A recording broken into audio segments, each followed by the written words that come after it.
여러분 안녕하세요. 오늘은 오랜만에 등장한 것 같죠, 제가? 오늘은 에듀케이셔널 코드포스 라운드 130이 있었고요. 그래서 오늘 나왔던 문제를 A번부터 D번까지 한번 보려고 해요. 오늘 같은 경우에는 C번, D번이 상당히 틀릴 만한 부분이 많은 그런 문제들이어서 시간을 좀 많이 쓴 분들도 있을 거고, 그래서 얼마나 오래 걸려서 풀었냐에 따라서 순위가 많이 달라지는 그런 세트였어요, 꽤. 저는 저는 오늘 같은 인터랙티브 문제를 굉장히 좋아하기 때문에 오늘은 조금 레이팅이 올랐습니다. 그래서 아직 아직 해킹이 안 끝났지만요. 그래서 한번 A번부터 D번까지 보려고 해요. A번 문제를 보면 A번 문제는 우리가 어떤 뭐 산책로를 가려는데 근데 n 플러스 1개의 벤치가 있대요. 지금 0번째 벤치에 있고 그러니까 이게 지금 첫 번째 벤치 앞에 있고 그리고 그 마지막 벤치까지 걸어서 가려고 해요. 근데 지금 내가 가지고 있는 체력이 m이에요. 그리고 벤치는 n개가 있어요. n 플러스 1개가 있어요. 그래서 그리고 벤치랑 벤치 사이의 거리들이 전부 주어집니다. 그때 그 1m를 가려면 체력을 1 소모를 해야 되는데 그때 여기서 사이 그러니까 당장 그 벤치에 첫 번째 벤치에서 또는 벤치 그 다음 벤치에서 앉아서 쉴 수 있대요. 쉬면 에너지가 1 오릅니다. 근데 여기서 쉴 때 그 최대 에너지 그런 개념이 없어요. 그냥 쉬면 쉬는 대로 그만큼 강해집니다. 그러니까 우리는 그 가다가 어디서 쉬든 아니면 처음에 그 쉴 만큼 쉰 다음에 출발하든 다 그렇게 그러니까 전략적으로 다를 게 없다는 거죠. 그러니까 뭐 벤치별로 그 오래 그 1분에 얼마나 그 에너지가 오르는지 그런 개념이 없기 때문에 그냥 첫 번째 벤치에서 쉬어서 한 번에 다 갈 수 있으면 그냥 그렇게 해도 돼요. 그래서 그렇게 해서 초기 체력이 M이라고 주어졌을 때 그 마지막 벤치까지 가려면 그 얼마나 쉬어야 하는가라는 게 문제예요. 여기서 우리는 그래서 이렇게 그 벤치를 따라서 가려고 하는데 그러면 우리는 그 벤치랑 벤치 사이의 거리들을 다 알고 있죠. 그럼 우리가 총 쓰게 될 총 에너지는 벤치랑 벤치 사이의 거리의 합이에요. 그리고 그래서 우리는 총 얼마나 에너지를 그러니까 총 얼마나 에너지를 써야 하는지를 알죠. 그래서 우린 초기 체력이 얼마인지도 알죠.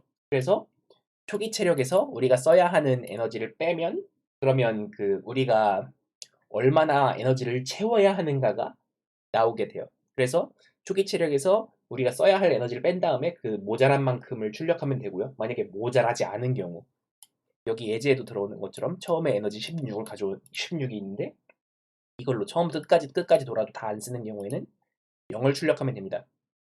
그래서 일단은 이 문제 같은 경우에는 그 배열에다가 데이터를 쫙 받고 그걸 뭐 저장해서 싹 더하고 뭐랑 비교를 하고 뭐 그리고 그 이게 0을 넘는지 안 넘는지에 따라서 조건부로 처리를 하고 이런 식으로 좀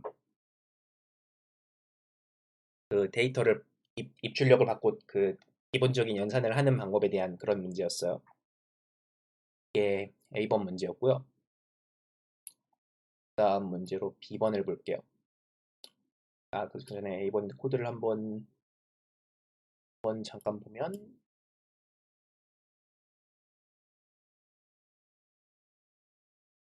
이게 아니다. 이게 아니다. 이건 다른 세트이죠. A번 코드를 보면 그래서 그 초기 에너지에서 그 하나하나 들어올 때마다 그걸 빼줘서 그 마지막에 에너지가 0보다 적으면 모자란 만큼을 출력해주고 그리고 그게 아니면 0을 출력하는 식으로 풀 수 있죠. 네, 이렇게 풀 수 있고 그 다음 문제 2번으로 가볼게요. 문제 B번. 문제 B번은 가게에 N개의 상품이 있는데 그 N개의 상품이 있고 가격들이 각각 있어요. 그때 그 가게 주인이 행사를 한대요. 만약에 물건을 X개 사면 Y개를 무료로 준대요. 그러니까 서로 다른 물건을 X개를 사면 그 중에 Y개를 무료로 준다는 거죠. 그래서 근데 우리가 X, Y를 어떻게 할지 아직 정하지 않아서 그 Q번 정도 한번 질문을 해보겠대요. 우리가 상품을 이렇게 가지고 있을 때 x, y가 무엇면 그때 그 손님들이 가져갈 수 있는 그러니까 손님들이 최대한 그 비싼 걸 무료로 가져갈 때 얼마치를 가져갈 수 있는지에 대한 거죠. 그래서 일단은 한번 x, y가 정해져 있다고 생각을 할 때, 이렇게 뭐 1, 2, 3, 4, 5라고 돼 있을 때, x, y가 정해져 있다고 할 때, 우리가 뭐 3개, 2개다. 그러니까 3개 중에 2개가 무료다라고 하면 우리가 그 무료로 받는 상품이 가치가 최대가 되려면 우리는 그 가능하면 비싼 걸로 채우는 게 좋겠죠. 그러니까 우리가 이걸 입력받아서 정렬을 해놨다고 해봅시다. 예를 들어서 5, 4, 3, 2, 1 그리고 x가 3이고 y가 2예요. 그러면 우리는 그 맨 앞에서부터 3개 가능하면 비싼 걸로 다 채워놓고 그 중에서 싼 것들을 찾는 게 이 그 무료로 받는 부분을 제일 싸게 하는 방법일 거예요. 뭐 이게 아닌 다른 방법으로 영역을 지정하는 경우에는, 그러니까 이게 아닌 다른 방법으로 x를 지정하는 경우에는 그 이것들보다 더 싼 것들이 그 포함이 돼버리기 때문에 우리는 항상 제일 비싼 것부터 물건을 골라서 x를 지정해 놓고 그 중에 제일 싼 y계를 손님한테 주는 식으로, 이런 식으로 계획을 하게 될 겁니다. 그러니까 우리는 한번 이 전체 배열을 정렬을 해놓고 시작을 할 거예요. 그러면 우리는 이 전체 배열에서 x계, y계를 앞에서부터 세서 그 부분을 출력하는 식으로 문제를 풀 수 있으리라 생각할 수 있는데요. 근데 여기서 조금 어려운 부분이 쿼리가 많이 들어와요. 쿼리가 한 20만 개 들어옵니다. 그리고 물건도 한 20만 개 돼요. 그러면 우리는 이 한 총 20만 개 되는 이 물건들 위해서 이렇게 막 이렇게 막 X개씩 이렇게 20만 번 이렇게 쫙쫙 그으면 그러면 20만의 제곱이 되죠. 그러면 4 곱하기 10의 10제곱 정도, 뭐 한 100억 정도 연산을 해야 되기 때문에 이렇게 하나하나 다 세는 방법으로 X, Y를 다 처리할 수가 없어요. 그래서 우린 이걸 어떻게 처리하면 좋을까? 우리는 항상 그 제일 비싼 것부터 앞에서부터 물건을 줄 거예요. 그리고 우리가 만약에 아까 그 x가 이렇게 되고 y가 이렇게 될 때 y는 어디서부터 어디까지라고 이렇게 그 좀 여기서부터 여기까지라고 이만큼만 반복문을 돌려야 될 것 같이 보이지만 실제로는 그 여기까지의 합을 알면 우리가 맨 앞에서부터 여기까지의 합을 알면 여기까지의 합 빼기 여기까지의 합으로 여기의 합을 구할 수가 있어요. 그래서 우리는 그 맨 앞에서부터 그 특정 지점까지의 합을 미리 다 구해 놓습니다. 그러면 5, 9, 12, 14, 15 이런 식으로 그 맨 앞에서부터 0은 그냥 그 나중에 계산하기 편하기 때문에 여기다 넣어 놓은 거예요. 그러니까 맨 앞에서부터라고 생각을 하면 맨 앞에 0이 있으면 그 계산하기 편하니까. 그래서 우리는 그 어디서부터 어디까지 합이 맺히냐라는 거를 여기서부터 세 번째까지 합해서 첫 번째까지 합을 빼면 두 번째부터 세 번째까지 합을 구할 수 있죠. 이런 식으로 미리 맨 앞에서부터 특정 지점까지 합을 저장해 놨다가 나중에 갖다 쓰는 걸 부분합 자료구조라고 하고, 그 관련된 문제는 백준 온라인 저지 같은 데 많이 있으니까 그 지금 이런 걸 처음 보시면 한번 연습해 보시면 좋습니다. 그래서 이런 방법으로 우리는 어디서부터 그 맨 앞에서부터 몇 개 이런 식으로 그 물건 값의 합을 계산하기 위한 부분합을 만들어 놓고 x, y가 주어졌을 때 그거에 따라서 제일 비싼 거부터 몇 개 넣는 식으로 합을 구하면 돼요. 여기서 또 주의해야 되는 게 그 물건 가격이 100만까지 들어오거든요. 그리고 그거를 한 10만 개를 곱하면 그 10의 11제곱을 좀 넘죠. 그러면 우리가 주로 쓰는 32비트 정수형으로는 그걸 나타낼 수가 없거든요. 그래서 64비트 정수형을 쓰는 게 안전합니다. 네, 64비트 정수형을 써야 됩니다. 뭐 파이썬을 쓰는 분들은 그렇게 걱정할 필요가 없지만요. 그래서 문제 B는 이렇게 해결할 수 있어요. 문제 B까지는 그렇게 어려운 알고리즘을 쓰지는 뭐 부분합이 그렇게 간단하진 않지만 좀 그렇게 어려운 알고리즘을 쓰지는 않는 그런 문제였고요. 문제 B의 코드를 한번 여러분 혹시 제 코드를 보고 싶은 분은 그 코드포스에서 제 프로필에 들어가서 여기다가 여기 친구 추가를 하면은 여기 별이 있거든요. 여기 별 버튼을 누르면 친구 추가가 돼요. 친구 추가를 하면 점수 여기 순위표에 제가 나타나니까 이렇게 친구 추가하시면 돼요.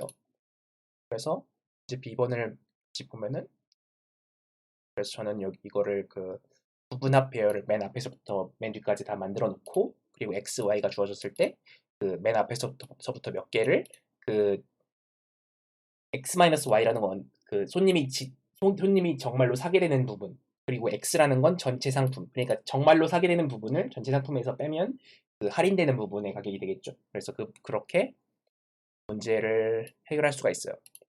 이게 문제 B를 푸는 방법이었고요. 그 다음으로 문제 C번으로 가볼게요. 문제 C번부터는 어, 조금 까다로운 문제들이었는데, 어, 아니, 이쪽 C가 아니야. 이쪽 C가 아니라, 아까 좀 이따 다른 세트를 생각하고 있으니까 자꾸 헷갈리네. 이쪽 C죠. 이 문제 같은 경우에는 그 A, B, C로 돼 있는 스트링이 있어요. 그래서 그 스트링에서 A, B를 BA로 바꾸거나 B, C를 CB로 바꾸거나 두 가지 연산만 할 수 있대요. 그때 그 S랑 T가 주어졌을 때, 스트링 S랑 T가 주어졌을 때 S를 T로 바꾸는 게 가능하냐? 라는 게 문제예요. 일단 이 문제 같은 경우에는 상당히 까다로운 편이에요. 그러니까 그 A, B들끼리는 순서를 바꿀 수 있고 B, C끼리는 순서를 바꿀 수 있는데 A랑 C는 못 바꾼다는 거. 일단 이게 첫 번째로 그 관찰을 해야 되는 부분이고요. 그러니까 예를 들어서 뭐 A, B, C 이런 식으로 있으면 이것들끼리 바꿀 수 있고 이것들끼리 바꿀 수 있는데 그 A랑 C는 죽어도 안 바뀌어요. 그렇기 때문에 우리는 그 S랑 T에서 각각 A랑 C만 추출해서 만든 스트링이 A랑 C만 추출해가지고 스트링을 만들면 그 A랑 C끼리는 순서가 절대로 안 바뀌기 때문에 그 A랑 C만 가지고 만든 스트링이 서로 같아야만 그 S에서 T로 만들 수 있겠구나라는 걸 일단 첫 번째로 조건을 찾을 수 있고요. 그 다음으로 그 B에 대한 건데 우리는 B가 어떤 어떤 A랑 바꿔서 왼쪽으로 움직이거나 어떤 C랑 그 바꿔서 오른쪽으로 움직이거나 할 수 있는데 그 우리가 그 특정한 B 하나하나에 대해서 볼 때 A랑 한 번 바꾼 B는 A랑 한 번 바꿔서 A보다 왼쪽으로 간 B는 그 바로 오른쪽에 C가 존재할 수가 없거든요. 그렇기 때문에 어떤 B는 왼쪽으로만 움직이거나 아니면 오른쪽으로만 움직일 수 있어요. 그래서 우리는 이거를 그 스트링을 그 S랑 T가 공통적으로 이렇게 A랑 C로만 돼 있는 스트링 이런 A랑 C로만 되어 있는 스트링이라고 볼 때 우리는 B를 이런 식으로 어디에 B가 있었다 이런 식으로 그 어디에 있었다라고 마킹을 할 수 있죠. 이런 식으로 마킹을 해놨을 때 그 어떤 B는 근데 여기서 그리고 나서 그 이게 끝난 다음에 B를 이런 식으로 그러니까 그 전체 연산이 끝난 다음에 B 그러니까 S에서의 B랑 그 T에서의 B를 각각 이렇게 어디에 있었다 이런 식으로 마킹을 해놓을 수가 있어요. 그러면 우리는 이 B를 맨 앞에서부터 순서대로 이렇게 이게 이거고 이게 이거다라고 매칭을 할 수가 있어요. 왜냐면 B들끼리는 순서를 안 바꾸기 때문에. 그러니까 B랑 B를 서로 순서를 바꿀 이유가 없기 때문에 이유도 없고 방법도 없기 때문에 사실 방법이 있더라도 그냥 자기 자신이라고 가정해도 돼요. 그러니까 우리는 그 맨 앞에서부터 첫 번째 나온 B가 여기에 있었으면 그 T에서 맨 앞에서부터 첫 번째 나온 B는 B가 여기에 있으면 그러면 이거랑 서로 같은 B라는 거죠. 그러면 우리는 이 B가 만약에 왼쪽으로 움직인 경우에는 그 맨 앞에서부터 여기까지의 A 개수는 바뀔 수 있는데 맨 앞에서부터 여기까지의 C 개수가 바뀔 수는 없어요. 그러니까 C 개수가 바뀌었다는 건 이 B가 C를 가운데 두고 왼쪽으로 움직였다는 거죠. 그러면 그렇게 움직이는 건 불가능하기 때문에 그 A의 개수만 바뀌고 C의 개수만 안 바뀌어야 되고요. 왼쪽으로 간 경우에는 마찬가지로 오른쪽으로 간 경우에는 C의 개수만 맨 왼쪽에서 했을 때 C의 개수만 바뀌고 B의 개수만 바뀌면 안 돼요. 이걸 아까 얘기했던 그 부분합 같은 자료 구조를 사용해서 A의 개수랑 B의 개수, A의 개수랑 C의 개수를 각각 세 놓은 다음에 그런 다음에 그 B가 어디서부터 어디까지 움직였는데 그때 A 개수랑 C의 개수가 어떻게 바뀌었는지를 찾아서 비교하는 식으로 이 B의 움직임이 우리가 만든 규칙 위에서 움직였는지 아니면 규칙을 어기는 움직임이었는지를 찾을 수 있다는 거죠. 그래서 저는 이거를 조금 코드가 좀 복잡해 보이긴 하는데 왜냐면 한 번만 써도 될 걸 두 번 써서 만들어 놨기 때문에 조금 복잡해 보이긴 하는데 그래서 그 A가 어디서 등장했는지 C가 어디서 등장했는지를 통해서 그 앞에서부터 몇 번째까지 A가 앞에서부터 몇 번까지 C가 몇 번 등장했는지를 세 놓고 그리고 그 모든 B 각각에 대해서 그 B가 어디로 움직였는데 그, 그 움직이는 동안에 A를 몇 개를 넘었고 C를 몇 개를 넘었다를 가지고 그게 왼쪽으로 움직였으면 C의 개수가 바뀌면 안 되고 오른쪽으로 움직였으면 A의 개수가 바뀌면 안 된다라고 이렇게 찾아서 그 문제를 해결할 수 있는 거죠. 그래서 이렇게 그 문제 C번을 해결할 수 있는데 이게 이거 말고도 되게 생각해 볼 방법은 많이 있어요. 근데 또 좀 시간이 오래 걸리는 방법일 수도 있고 그런데 일단 이 방법이 일단 생각해놓고 보면 꽤 간단한 방법인데 그렇게 생각하기 간단하진 않고 좀 여러 가지 시행착오를 거치고 이 위에서 A, B를 막 움직여 보고 뭐 그런 식으로 좀 여러 가지로 생각을 해보면 뭐 이런 해법이 떠오르기도 합니다. 그런 식으로 문제를 해결하게 되고요. 뭐 그리고 주의할 점은 뭐 S에서 T로만 가는 거니까 T에서 S로 가는 게 아니고 그리고 그 이 연산들의 역연산이 안 된다는 게 되게 중요하죠. 그러니까 AB를 BA로 바꿀 수 있는데 BA를 AB로 바꿀 수는 없다는 그런 게 중요하죠. 그래서 이런 문제였고요. 다음 문제로 가볼게요. 다음 문제 D인데요. 문제 D 같은 경우에는 인터랙티브 문제였어요. 인터랙티브 문제에 대한 참고 사항은 이런 걸 참고하시고요. 그리고 우리는 어떤 그 문자 n개로 되어 있는 n은 1000 이하의 정수고 문자 n개로 되어 있는 어떤 스트링이 주어지는데 두 가지 타입의 쿼리를 쓸 수 있어요. 근데 두 가지 그 쿼리가 어떻게 쓸 수 있냐면 1번 쿼리는 특정한 글자 하나를 찍어서 그 글자가 뭔지를 물어볼 수 있어요. 1번 쿼리로. 2번 쿼리는 2번 쿼리는 그 L이랑 R을 찍어요. L이랑 R은 왼쪽 오른쪽이죠. 그러니까 어떤 왼쪽이랑 오른쪽을 찍어요. 그러니까 L번째부터 R번째 글자까지 그 총 몇 가지 글자가 등장하느냐라는 걸 2번 쿼리로 물어봐요. 그때 우리는 1번 쿼리는 26번까지만 물어볼 수 있고 2번 쿼리는 6000번까지만 물어볼 수 있대요. 만약에 1번 쿼리를 1000번 물어볼 수 있으면 그냥 한 글자 한 글자 다 물어보면 돼요. 한 글자 한 글자 다 물어볼 수 있으면 그러면 1번 쿼리만 계속해서 문제를 해결할 수 있는데 그렇게 안 된다는 거죠. 딱 26번까지만 할 수 있으니까. 그래서 이렇게 두 가지 쿼리를 가지고 문제를 해결하면 되는데요. 이거 같은 경우에는 조금 꽤나 답을 생각하는 게 조금 과정이 복잡하면서도 좀 구현이 좀 까다로운 그런 문제였죠.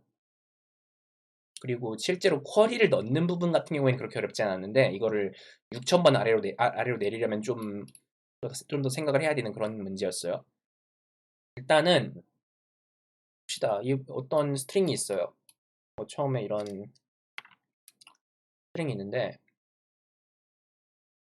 스트링이 있는데 우리가 만약에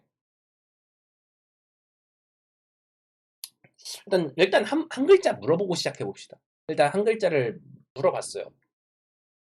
이 G라는 글자를 물어봤어요. 그러면 G라는 글자를 알고 있으면 우리는 이렇게 두 글자를 찍어보면 이 두 번째 글자가 G랑 같은 글자인지를 알 수 있어요. 되게 당연한 거지만 그리고 세 번째 글자가 G랑 같은 건지 알려면 G랑 같은 글자인지 알려면 어떻게 해야 될까요? 세 번째 글자가 G랑 같은 글자인지 알려면 이만큼을 그어보고 이만큼을 그어봤을 때 이거랑 이게 서로 같으면 이 글자가 G랑 같은 거고 이게 서로 다르면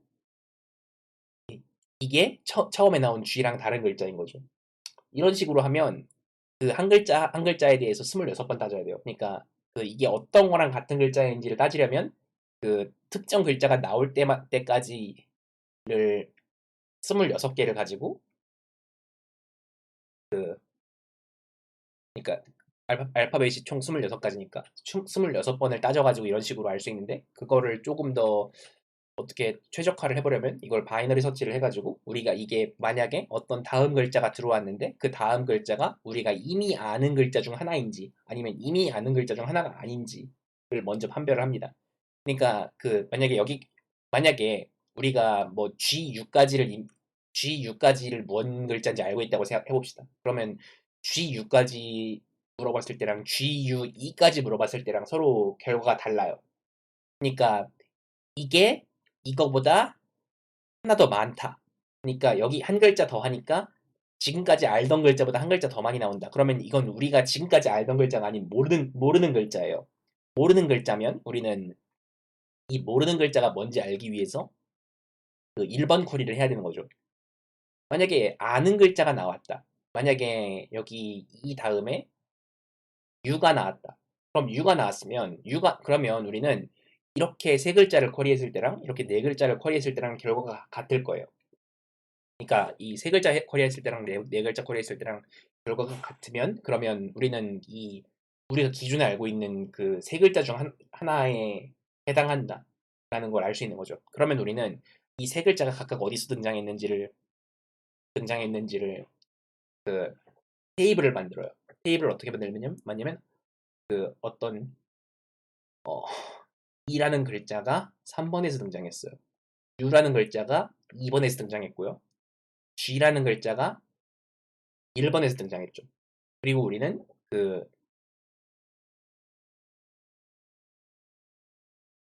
그래서 우리는 이 위에서 바이너리 서치를 할 수 있어요. 그러니까 만약에 그 U까지 넣었는데 그 U까지 넣으면 우린 총 두 가지 글자를 이미 알고 있는 걸 넣은 거죠. 그런데 우리가 그 새로 넣은 이 글자랑 그 결과가 같게 나온다. 결과가 같게 나온다 그러면 이 알고 있는 그 글자 위에서 이게 발견된 거죠. 그러면 우리는 그 이 뒤에 이 글자가 있으리라고 생각하지 말고 이 안에서 답을 구할 수 있는 거죠. 이런 식으로 우리는 그 이미 나왔던 글자들의 테이블을 가지고 있으면 그러니까 이미 나왔던 글자들이 오른쪽에서부터 몇 번째로 등장하는지에 대한 테이블을 가지고 있으면 그 테이블을 이용해서 몇 번째부터 몇 번째 글자 사이에 몇 개가 나오는지를 통해서 이 다음 글자 하나를 알 수 있어요. 이 다음 글자 하나를 알기 위해서 몇 번을 쿼리를 넣어야 될까요? 이 다음 글자 하나를 알기 위해서 우리는 그 알파벳은 총 26글자예요. 26글자라는 건 그 5비트 안에 5비트 안에 넣을 수 있죠. 5비트 안에 넣을 수 있으니까 우리는 이거를 하나하나를 물어볼 때마다 총 쿼리를 그 5번을 넣게 돼요. 최대 5번이에요. 그리고 우리가 처음에 그 이거랑 비교하는 쿼리를 넣었는데 그때 쿼리를 2번 넣어야 되죠. 근데 여기서 좀 최적화를 해둘 수가 있는 게, 우리는 1번부터 1번까지 쿼리의 결과를 알고 있어요. 1번부터 2번까지 쿼리의 결과도 알고 있어요. 1번부터 3번까지 쿼리의 결과도, 잠깐, 1번부터 1번까지 쿼리의 결과는 알고 있죠. 그러면 그 1번부터 1번이랑 1번부터 2번을 비교할 때 그 이미 알고 있는 1번부터 1번까지 쿼리를 써도 돼요. 그러면 우리는 실제로 이게 새로운 글자냐를 판별할 때 넣는 쿼리는 실제로는 한 번이면 돼요. 그래서 그 한 번 검색을 해서 이게 새로운 글자인지 체크를 하고요. 그리고 이 기존에 나왔던 글자들 중에서 바이너리 서치하는 과정에서 5번 정도 쿼리를 해서, 그러면 우리는 총 6,000번 쿼리를 넣어서 이 전체 스트링을 알게 되는 건데, 이게 전부 아는 글자일 때 6,000번이고요. 그 1번 쿼리를 통해서 판별할 수 있는 글자가 총 26글자죠. 그러니까 6,000-26번 안에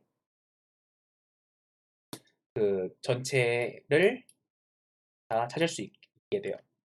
그래서 6,000, 이렇게 딱 6,000에서 조금 떨어지게 이렇게 나오는 문제이기 때문에 이렇게 6,000번 제한이 있는 거고요. 그리고 또 그 아까 얘기했던 것처럼 그 넣었던 쿼리를 또 넣으면, 그러니까 이 이미 나온 글자인지 판별하는 과정에서 우리는 넣었던 쿼리를 이렇게 2번 넣어서 비교를 하면 그 한 번이 더 추가가 되기 때문에, 그렇게 되지 않도록 그 이미 넣었던 쿼리를 저장하거나, 아니면 처음에 시작할 때 미리 앞에서부터 몇 글자를 다 구해서 1,000번 정도 그 미리 동작을 다 해놓거나, 그런 식으로 우리는 그 맨 앞쪽에 쿼리를 한 번을 줄여서, 그래서 처음에 한 번, 나중에 5번, 이렇게 총 6,000번 안쪽에 이 문제를 해결할 수 있어요. 그래서 이 문제에 좀 더 까다로운 부분이 있다면 뭐가 있을까요?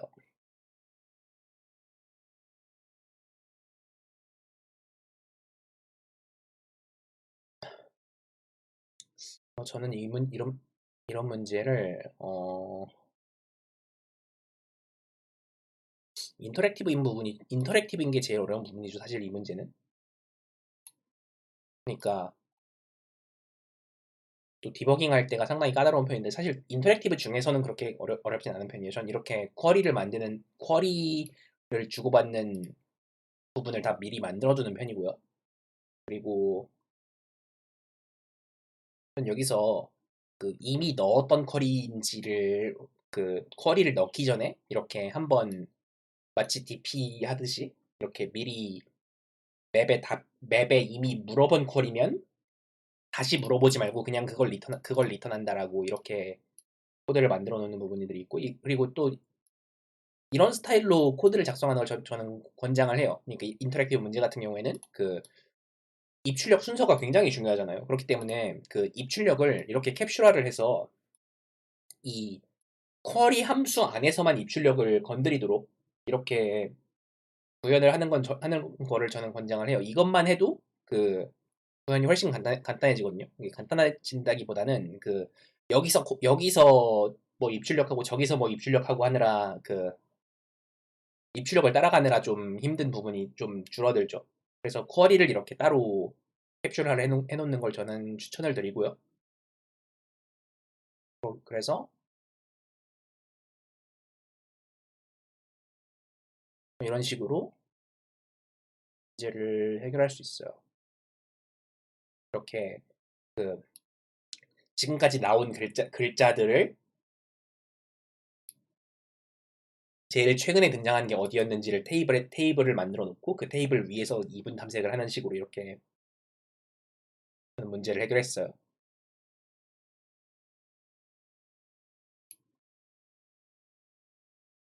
그래서 이게 문제 D번이었고요. 이게 오늘 나온 문제들을 한 번씩 살펴봤는데, 혹시 질문 있는 분? 사실 없었어요. 오늘은 좀 질문이 적은 편이었어요. 왜냐면 오늘은 많은 분들이 D번에서 많이들 고생을 하셨는데, D번 문제 같은 경우에는 그 뭔가 누군가한테 질문을 해가지고 뭔가 좀 더 나아가기보다 이게 왜 안 되지? 분명 이게 돌아가야 될 것 같은데 인터랙티브라서 디버깅이 힘들어서 고생하고 있는 부분들이 좀 더 많은 그런 문제여서 이 문제 같은 경우에는 좀 그런 편이었는데 일단은 이 문제 같은 경우에는 그 딱 6,000개에 맞춰 최적화하는 부분이랑 또 뭐가 있나? 뭐 그 정도가 다인 것 같아요. 뭐 그런 문제였어요. 사실 이거를 뭐 6,000개 그 이미 알고 있는 글자 테이블에다가 맞추는 방식이 아니면 좀 더 어떻게 뭐 다른 방식들도 조금 있는데 일단 아까 어, 그냥 이렇게 맨 가운데에 있는 글자부터 왼쪽으로 오른쪽으로 각각 진행하는 식으로 하면은 이게 조금 더 어, 효율이 좋은가? 그렇지도 않은 것 같네요. 네, 딱히 그렇지도 않은 것 같고요. 왜냐면 어차피 그 6번 해야 되는 건 똑같으니까. 뭐 그런 것 같고요. 뭐 그래서 그리고 특정 글자 하나를 알게 됐을 때 그거랑 같은 글자가 어디에 있는지를 찾는 데에는 그것도 약 로그 x, 그러니까 이 전체를 n이라고 봤을 때 로그 n번 정도면 찾을 수 있는데 그거를 그 각각 글자 하나하나에 대해서 하면은 너무 많다는 부분. 그러니까 로그를 그 n이 아니라 알파벳 개수에 대해서 해야 된다는 부분을 찾는 게 또 힌트가 될 수 있죠. 뭐 그래서 이렇게 풀 수 있는 문제였고요. 그래서 오늘 풀이는 여기까지 하도록 하죠. 내일 모레 디비전 4 세트가 있는데 그때 여러분을 다시 보게 될 것 같고요. 그럼 다음번에 봅시다. 그리고 전 이제 이거 하고 나서 다른 영상도 찍어야 돼요.